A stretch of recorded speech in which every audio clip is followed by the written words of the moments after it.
দেখো দাদা, বৌদির সাথে বেশি গাঁড় পাকামো করো না, নইলে পরে পস্তাবে। আমি ওরকম আলতু ফালতু মেয়ে না। হ্যাঁ তুই কি করবি কি?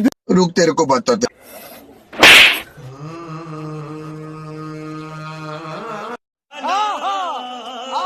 আগেই বলেছিলাম বৌদির সাথে বেশি গাঁড় পাকামো করো না, পরে পস্তাবে।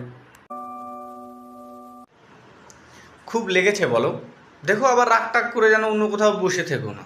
কেন এরকম মন খারাপ করে বসে আছো? তুমি তো জানো তুমি মন খারাপ করে বসে থাকলে আমার ভালো লাগে না।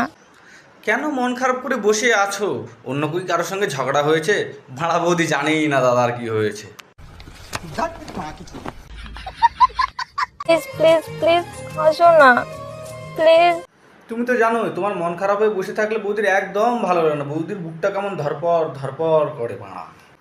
হাসো না প্লিজ, হাসো না।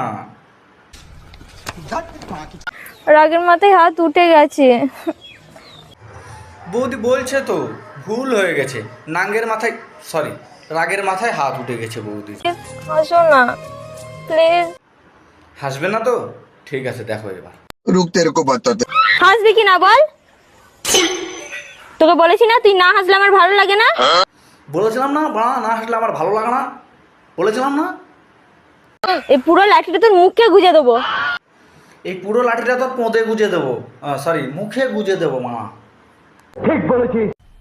मजा आया और मैं ये जो मजा है हिंदुस्तान के हर व्यक्ति को देना चाहता हूं।